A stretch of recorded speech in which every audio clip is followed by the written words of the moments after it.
கல்வியில் சிறந்த தமிழ்நாடு. சில தினங்களுக்கு முன்பு நேரு உள்விளையாட்டு அரங்கில் தமிழ்நாடு பள்ளி கல்வித்துறை சார்பாக அன்பில் பொய்யாமொழி மகேஷ் அவர்கள் ஏற்பாட்டில் மாண்புமிகு தமிழ்நாடு முதலமைச்சர் மு.க.ஸ்டாலின் தலைமையிலும் தெலுங்கானா முதலமைச்சர் ரேவந்த் ரெட்டி, தமிழ்நாடு துணை முதலமைச்சர் உதயநிதி ஸ்டாலின் கல்வியில் சிறந்த தமிழ்நாடு தான் ஒரு பிரம்மாண்ட விழா ஏற்பாடு செய்திருக்காங்க. இந்தியாவிலேயே தமிழ்நாட்டில் மட்டும்தான் பெண்கள் பள்ளி படிப்பிலிருந்து உயர்கல்விக்கு அதிகமாக படிக்கக்கூடிய மாநிலம் எதுன்னு பார்த்தா தமிழ்நாடு தான். அதே மாதிரி இந்தியாவிலேயே அதிகமான பெண்கள் வேலைக்கு போகக்கூடிய மாநிலம் தமிழ்நாடு தான். அதே மாதிரி பார்த்திங்கன்னா இந்தியாவிலேயே அதிகமான பெண்கள் உயர்கல்வி படிக்கக்கூடிய மாநிலம் தமிழ்நாடு தான். இந்தியாவிலேயே பெண்களுக்கு அதிகமான பாதுகாப்பு கொடுக்கக்கூடிய மாநிலம் தமிழ்நாடு தான்.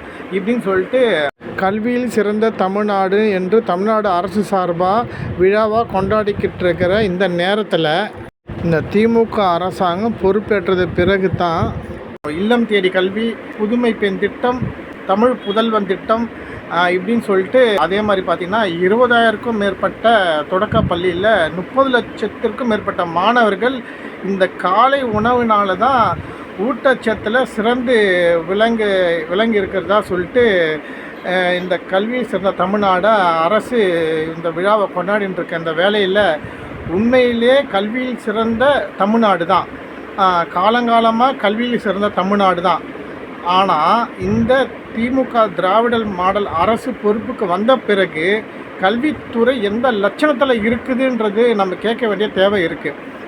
ஏன்னா இந்தியாவிலேயே பள்ளி கல்வித்துறைக்கு அதிகமாக நிதி ஒதுக்கக்கூடிய மாநிலம் பார்த்திங்கன்னா தமிழ்நாடு தான். பள்ளிக்கல்வித்துறை அன்பில் மகேஷ் பொய்யாமொழி அவருக்கு தான் நிதி ஒதுக்குறாங்க. அதாவது 21-22 காலகட்டத்தில் பார்த்திங்கன்னா 42,000 கோடி, அப்புறம் பார்த்திங்கன்னா 23, 24 இது வரைக்கும் பார்த்திங்கன்னா கிட்டத்தட்ட 1,80,000 கோடி நிதி ஒதுக்கியிருக்காங்க பள்ளிக்கல்வித்துறை தமிழ்நாடு அரசுக்கு. அப்புறமா இந்த வரக்கூடிய ஆண்டை கிட்ட நெருக்கி பார்த்தா கூட 2.5 லட்சம் கோடி தமிழ்நாட்டு பள்ளிக்கல்வித்துறைக்கு வந்திருக்கு. இது பத்தாதுன்னு தமிழ்நாடு அரசு பள்ளிக்கல்வித்துறைக்கு சார்பாக ஒதுக்கு நிதி பார்த்திங்கன்னா 1,80,000 கோடி. ஆனால் இவ்வளவு நிதி தமிழ்நாடு பள்ளிக்கல்வித்துறை சார்பாக எந்தெந்த புதிய கட்டிடங்களை புதுசாக கட்டி இருக்கிறாங்கன்னு நம்ம கேட்க வேண்டிய தேவை இருக்குது. இப்போ பார்த்திங்கன்னா திருச்சி மாவட்டம் துறையூரில் சிங்களத்துபுரம்ன்ற ஊரில் அரசு பள்ளி கட்டி 9 மாதம் ஆன நிலையிலேயே இடிஞ்சு விழுந்திருக்கு. ஒரு நிமிஷம் சார், ஆல்ரெடி எடுத்துட்டேன். நான் கீ இதை எடுக்காமல் விட்டேன் சார். மானிட்டர் இருக்காதா?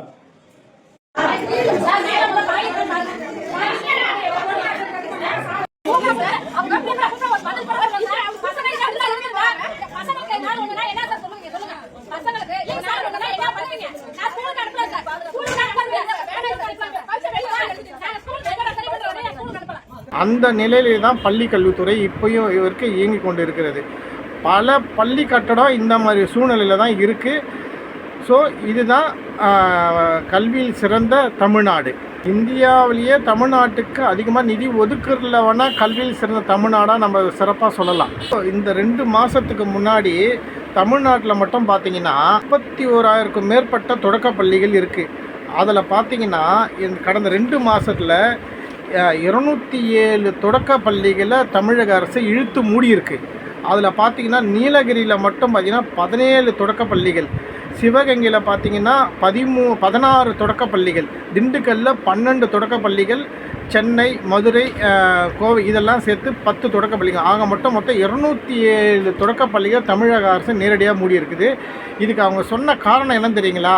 நான் சொன்ன இந்த பள்ளிகள் அருகாமையில் இருக்கிறல யாரும் 5 வயதுக்கு உட்பட்ட குழந்தைகளை இல்லைன்னு சொல்லி தமிழக பள்ளிக்கல்வித்துறை விளக்கம் கொடுத்துருக்காங்க. அது பத்தாதுன்னு புதுசாக எந்த மாணவரும் சேர்க்கைக்கே வரலன்னு சொல்லிட்டு தமிழக அரசு பள்ளிக்கல்வித்துறை விளக்கம் கொடுத்துருக்காங்க.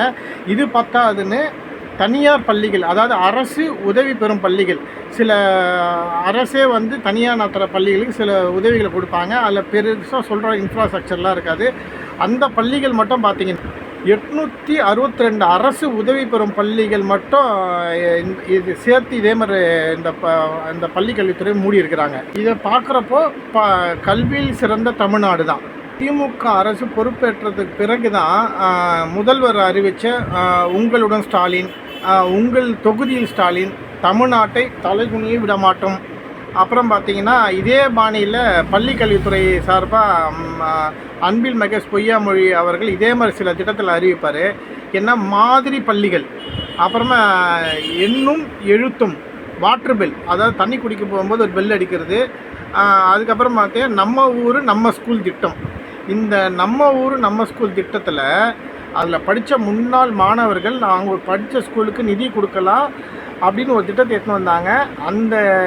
அது மூலயமா எவ்வளோ நிதி முன்னாள் மாணவர் கொடுத்துருக்காங்கன்னு ஒரு வெள்ளை அறிக்கை கொடுக்க முடியுமா? அதே மாதிரி அந்த கொடுத்த நிதியில் எவ்வளோ பள்ளிகள் கட்டியிருக்காங்க, எவ்வளோ பள்ளி கட்டிட அமைச்சு இருக்கிறாங்கன்னு ஒரு வெள்ளை அறிக்கை பள்ளி கல்வித்துறை சார்பாக கொடுக்க முடியுமான்னு நம்ம அது ஒரு கேள்வியாக கேட்குறோம். பள்ளி கல்வித்துறை சார்பாக நான் சொன்ன இந்த மாதிரி பள்ளிகள், வாட்ரு பெல்லு, எண்ணும் எழுத்தும், இது எல்லாமே பார்த்திங்கன்னா விளம்பரத்துக்காக மட்டும் வந்த திட்டங்கள் தானே கண்டி, மற்றபடி ஒரு விதமான முன்னேற்றத்துக்கான திட்டமும் கிடையாது. நாங்குநேரியில் ஒரு பள்ளியில் 2 மாணவர்கள் மத்தியில் ஒரு சின்ன பிரச்சனை ஏற்படுது. அந்த பிரச்சனைக்கு அப்புறம்தான் தமிழக பள்ளி நடத்துகிற அரசு பள்ளிகளில் பல பள்ளிகளில் ஜாதி ரீதியான ஒடுக்குமுறை பிரச்சனை இருக்குதுன்னு தெரிய வருது. இதுக்காக சந்துரு தலைமையில் ஒரு குழு அனுப்பி போய் ஆய்வு செஞ்சு அதை அறிக்கையாக தமிழக அரசுல சமர்ப்பிக்கிறாங்க. அதை சமர்ப்பித்ததுக்கு அப்புறமா கூட சந்துருவே சொல்கிறாரு, நான் கொடுத்த அறிக்கையின் மீது எந்த நடவடிக்கை இது வரைக்கும் எடுக்கலன்னு சொல்கிறாரு. இந்த நிலைமையில தான் கல்வியில் சிறந்த தமிழ்நாடு அரசு விழா கொண்டாடிட்டு இருக்க நிலைமையில் நாம் இருக்கோம்.